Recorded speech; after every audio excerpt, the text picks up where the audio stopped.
Welcome to Extrinsic Coaching.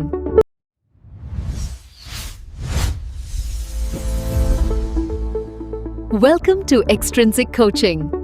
મિત્રો આ સવાલ ઘણો સરળ છે અને કમ્પ્યુટર સિક્યુરિટીનો પાયો છે. તમે મેસેજને જે સ્ક્રેમ્બલ કરવાની ક્રિયા કરો છો એને શું કહેવામાં આવે છે, અહીંયા આગળ પૂછેલું છે. તો જુઓ, જ્યારે પણ તમે તમારો પાસવર્ડ ઓનલાઈન લખો છો ત્યારે સીધો એ સર્વર પર નથી જતો, તે પહેલાં એક ગુપ્ત ભાષામાં ફેરવાઈ જાય છે અને પછી જાય છે, જેના લીધે વચમાં કોઈ એને કાઢવાની કોશિશ કરે તો એ વાંચી ન શકે. આ જે પ્રક્રિયા છે આ પ્રક્રિયાને એન્ક્રિપ્શન કહેવામાં આવે છે કમ્પ્યુટર સુરક્ષામાં. ઓપ્શન બી જે અહીંયા આપેલો છે એ. કમ્પ્યુટર સુરક્ષામાં એન્ક્રિપ્શન એક એવી પ્રક્રિયા છે કે જેમાં સામાન્ય લખાણ એટલે તમારું પ્લેન ટેક્સ્ટ કહેવાય. આ જે પ્લેન ટેક્સ્ટ છે એને ગુપ્ત કોડ એટલે પ્લેન ટેક્સ્ટને સાયફર કોડમાં ફેરવવાનું કામ જે છે એ એન્ક્રિપ્શન કરે છે.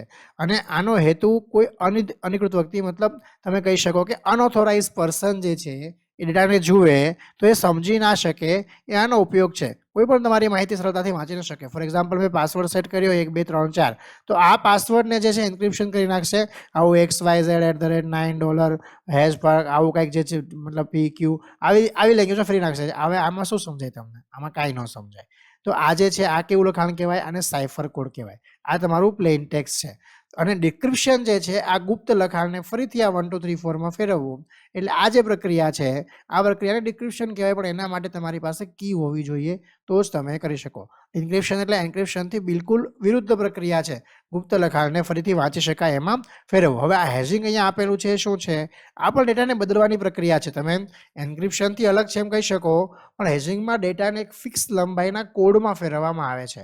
એને જ્યારે મુખ્ય લખાણમાં તમે પાછો ન ફેરવી શકો, પણ આનો ઉપયોગ તમે પાસવર્ડને સ્ટોર કરવા માટે કરી શકો.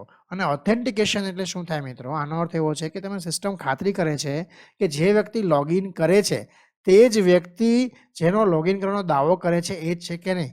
મતલબ તમારા પાસવર્ડ દ્વારા કે ફિંગરપ્રિન્ટ દ્વારા તમે જે લોગિન કરો છો એ જે છે એ ઓથેન્ટિકેશન છે. તો એન્ક્રિપ્શન, હેશિંગ, ઓથેન્ટિકેશન અને ડિક્રિપ્શન આ ત્રણેય અલગ અલગ વસ્તુ છે. હોપફુલી તમને એકદમ ક્લિયર થઈ ગયું હશે. તો અહીંયા આગળ તમને જે પૂછેલું છે કે પ્રોસેસ ઓફ સ્ક્રેમ્બલિંગ ધ મેસેજ એને શું કહેવામાં આવે છે ને એન્ક્રિપ્શન કહેવામાં આવે છે. તો ઓપ્શન બી જે છે સાચો જવાબ છે. આ બહુ જ અગત્યનો સવાલ છે મિત્રો, યાદ રાખજો. અને આવા જ અગત્યના સવાલ માટે ફટાફટ ચેનલને સબસ્ક્રાઇબ જરૂર કરજો. ધન્યવાદ.